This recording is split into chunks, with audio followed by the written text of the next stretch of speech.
Assalamualaikum warahmatullahi wabarakatuh. Perkenalkan, nama saya Dimas Agri Santoso dengan NIM F1B023152 dari kelompok 12 Praktikum Dasar Pemrograman.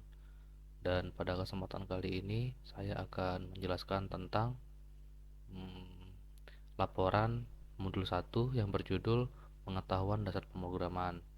Jadi kita mulai saja itu dari yang pertama, tujuannya mahasiswa itu dapat mengetahui dasar-dasar penulisan program pada komputer.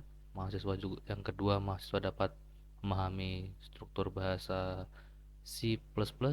Dan yang ketiga, mahasiswa bisa menggunakan tipe data tertentu dalam membuat program. Dan yang keempat, mahasiswa bisa memasukkan atau mengambil data dari suatu program. Selanjutnya kita masuk kepada dasar teori. Jadi yang pertama itu kita akan bahas tentang struktur bahasa C++.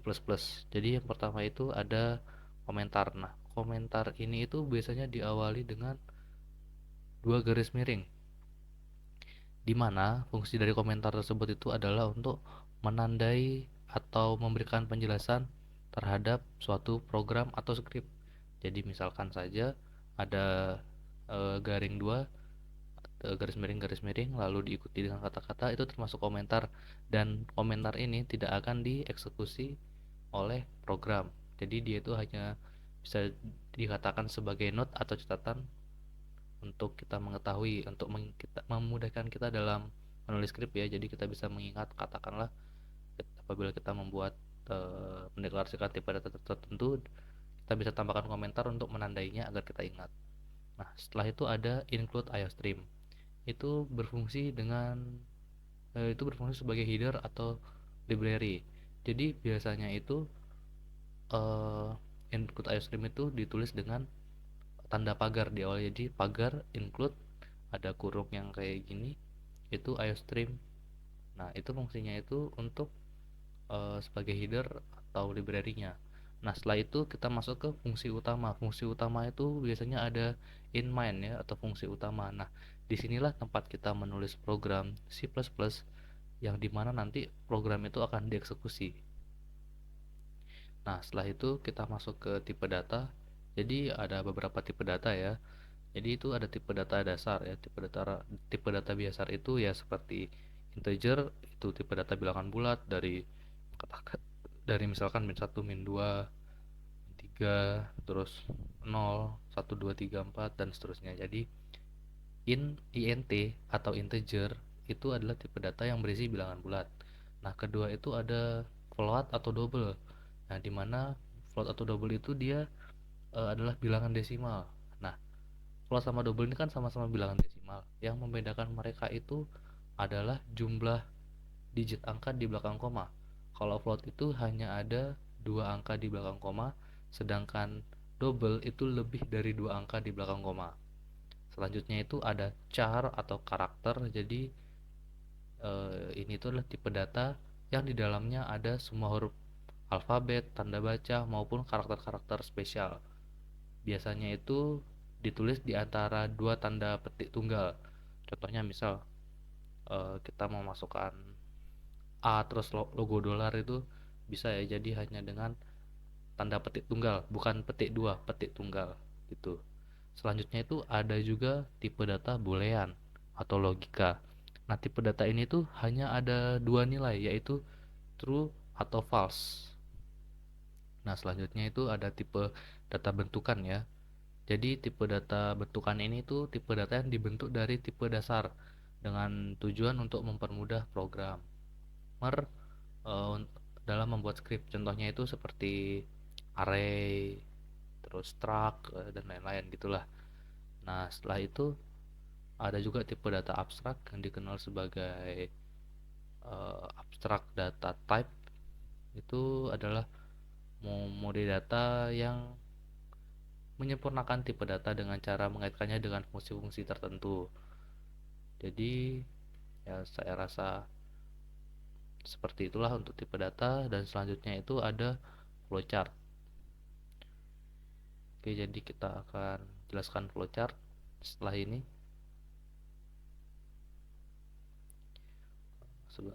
Untuk menampilkan layar. Oke, jadi kita akan flowchart. Nah, di sini kita bisa lihat ya, ini ada flowchart nih. Jadi ini tuh adalah simbol terminator. Jadi di mana fungsinya itu adalah untuk memulai dan mengakhiri suatu program. Yang kedua ini ada jajar genjang ya. Itu sebagai input atau output. Jadi misal kalau kita dalam suatu program itu ada output atau input, kita menggunakan jajar genjang ini. Nah, selanjutnya adalah persegi panjang. Jadi ini tuh untuk menyatakan sebuah proses, katakanlah operasi pertambahan, pengurangan itu bisa. Nah, ini ada belah ketupat. Jadi ini tuh biasanya digunakan untuk conditional atau decision ya. Jadi itu membutuhkan biasanya kalau dalam program itu if else atau switch case. Jadi dia tuh menggunakan ini. Jadi untuk menyatakan proses yang membutuhkan keputusan. Biasanya ya if else atau switch case. Nah, di sini itu ada preparation atau segi 1 2 3 4 5 6 atau segi 6 ini itu digunakan sebagai deklarasi. Jadi kita jika mendeklarasikan program, katakanlah integer a sama dengan 5, kita menulisnya dalam sini. Nah, selanjutnya itu ada arrow sebagai penunjuk arah ya. Jadi arrow itu kayak tanda panah. Nah, setelah itu ada connector on page. Jadi eh, apabila ada flowchart nih dalam satu page, dia tuh terpisah misal antara kiri dan kanan. Misal dari yang kiri lanjut ke yang kanan, itu digunakan ini connector on page dengan bentuk lingkaran. Nah, setelah itu ada yang berbentuk seperti perisai ini, connector of page, itu digunakan untuk flowchart yang digambarkan pada halaman berbeda. Jadi misal halaman pertama itu flowchartnya begini, nyambung ke halaman kedua, kita gunakan konektor ini. Dan terakhir itulah display ya, digunakan untuk menampilkan data ke monitor. Nah, saya rasa setelah itu kita akan membahas tentang studi kasus. Jadi kita akan, oh ya, ini ada operator dulu terlebih dahulu. Jadi di sini ada beberapa operator juga ya. Jadi ada operator yang tanda bintang ini itu operator ya, jadi itu adalah operator aritmatika. Jadi operator aritmatika itu operator yang digunakan untuk em, fungsi-fungsi aritmatika, operasi lah aritmatika. Jadi itu kalau tanda bintang itu untuk perkalian, misalkan 2 kali 3 kalau di contoh itu. Terus tanda slash itu pembagian, ada persen itu sebagai modulo, yang tambah itu penjumlahannya seperti biasa. Nah, terus ini ada juga uh, operator presidensi. Operator aritmatika itu operator yang diutamakan dalam pengerjaannya, memiliki prioritas gitu. Jadi misal nih ada plus kali kemudian tambah, seperti itulah. Selanjutnya itu adalah operator assessment. Eh, jadi assessment itu seperti pendeklarasikan. Misal kayak A sama dengan apa, misal A sama dengan 1, A sama dengan 2 plus B, itu seperti untuk menyatakan atau mendeklarasikan lah kurang lebih. Nah, sini itu ada contohnya, misal A sama dengan B sama dengan C sama dengan E. Jadi itu A, B, C, D, E itu bernilai 1 gitu. Nah, selanjutnya ini ada operator increment, decrement. Jadi increment itu dia untuk menambahkan nilai sebesar 1 kepada suatu variabel, sedangkan decrement itu untuk mengurangi nilai sebesar 1 dari sebuah variabel. Penulisannya itu bisa misal i plus plus atau i min min biasanya. Nah, setelah itu ada operator majemuk. Jadi operator majemuk itu ya seperti di gambar ini ya. Dan ada operator relasional juga. Nah, operator relasional ini biasanya untuk menghubungkan ya kan. Misal kalau sama dengan sekali itu kan assessment, tapi kalau sama dengan 2 kali itu bukan assessment atau sama dengan. Jadi misal A sama dengan B, berarti dia itu A sama dengan B gitu. Terus kalau ada tanda seru itu dia tidak. Nah, kalau tanda seru dengan sama dengan seperti ini itu tidak sama dengan artinya. Nah, terus ada tanda lebih besar, lebih kecil, lebih besar sama dengan, ataupun kurang dari sama dengan. Ada juga operator logika. Jadi kalau dia dan itu adalah n, kalau eh, garis tegak itu adalah or, kalau tanda seru itu adalah not. Saya seperti yang tadi saya jelaskan. Nah, kita masuk ke studi kasus ya. Jadi ada yang pertama itu ada 2 studi kasus. Ini yang pertama, nama dan NIM seluruh anggota kelompok diinput secara dinamis, dan yang kedua itu perbandingan nilai terbesar antara 1 dan 2. Jadi A ini adalah volume bola, yang kedua itu adalah nilai Y.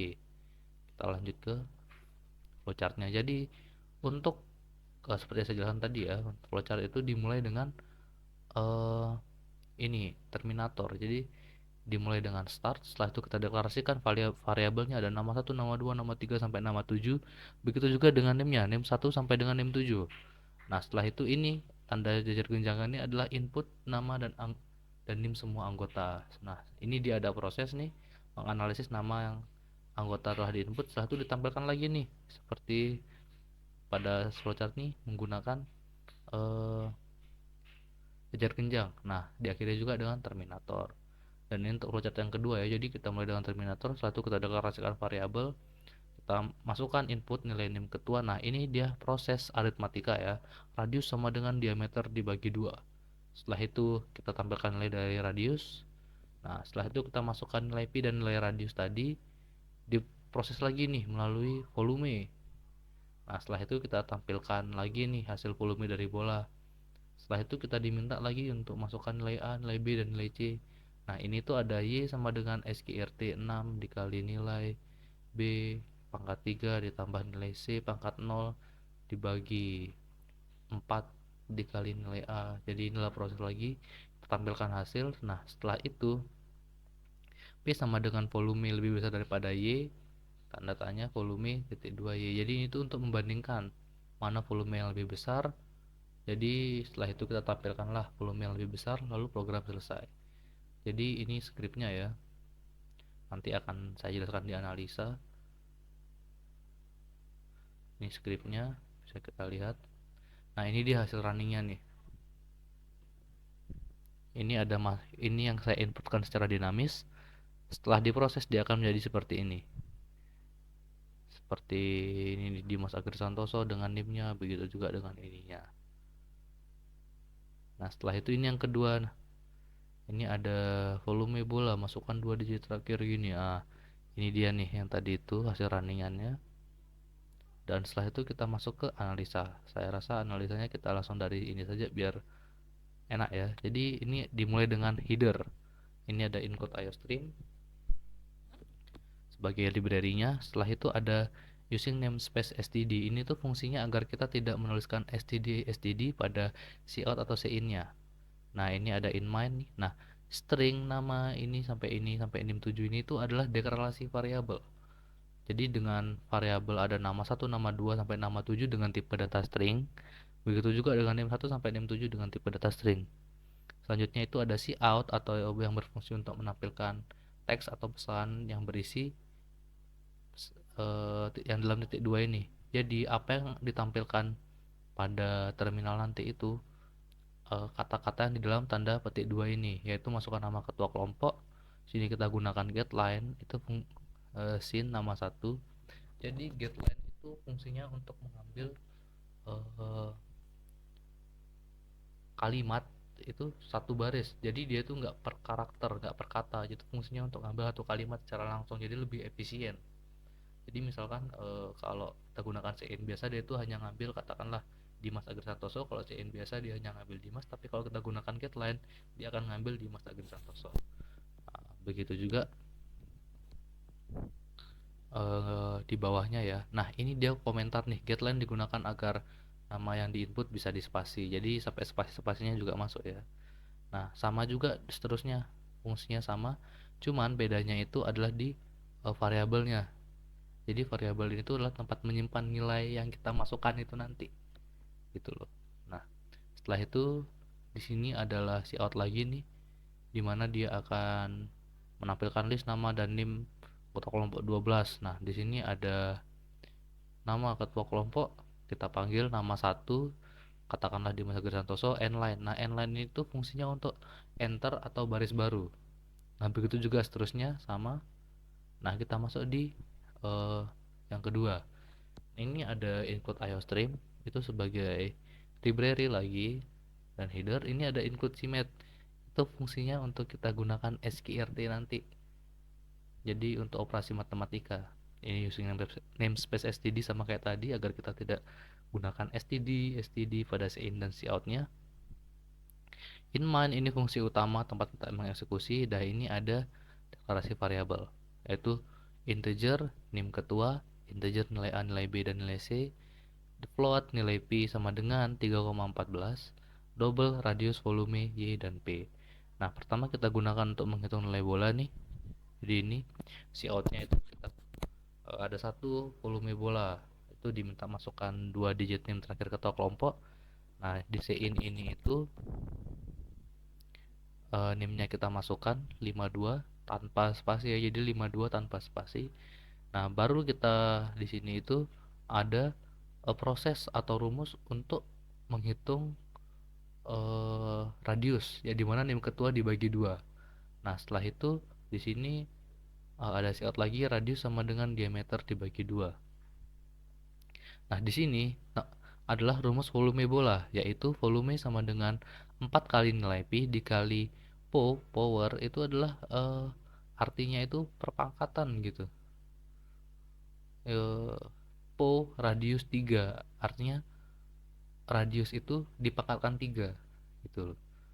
Nah, jadi di sini akan menampilkan volume bola 4 kali berpi, terus ini adalah total volume bola menjadi, dipanggillah variabel volume, nline untuk baris baru, terus ini ada cout, nline itu, nah ini tuh fungsinya cuma untuk memberi jarak 2 kali enter pada terminal nanti. Nah, ini untuk menghitung nilai Y.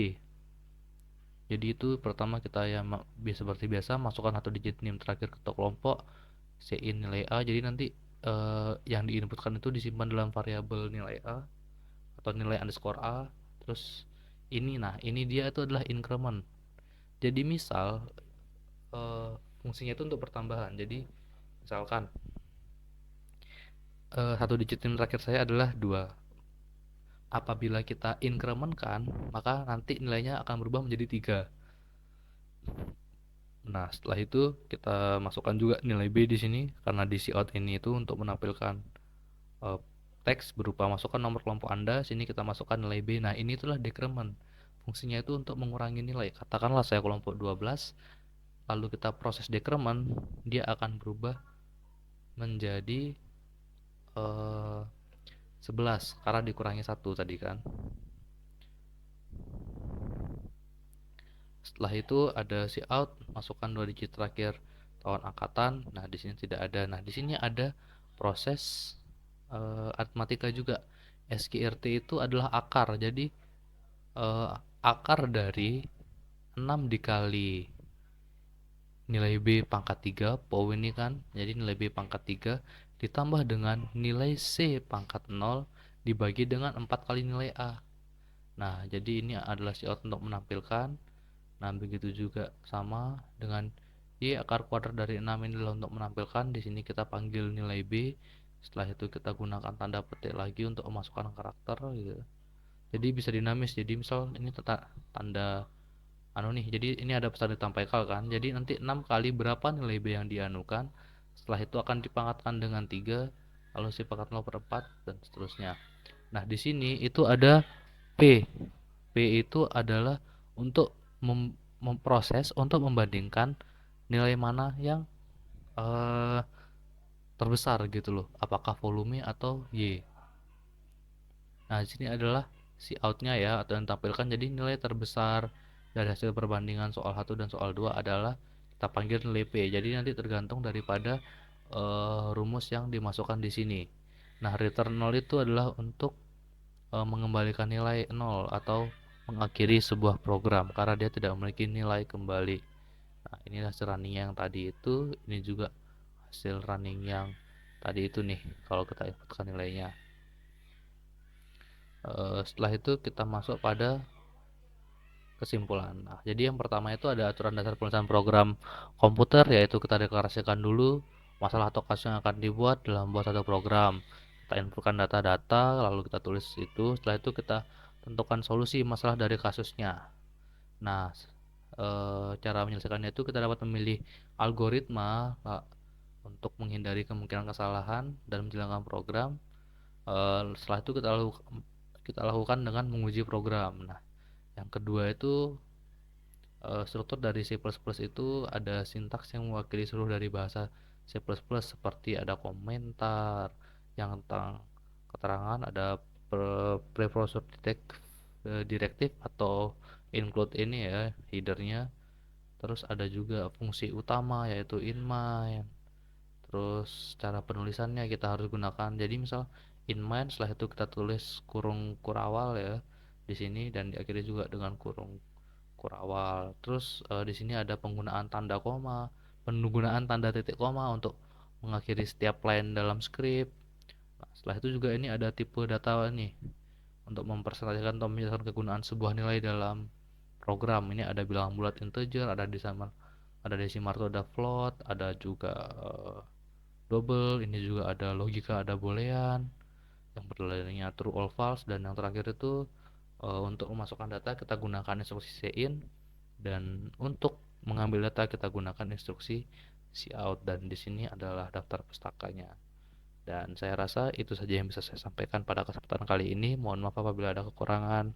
Wassalamualaikum warahmatullahi wabarakatuh.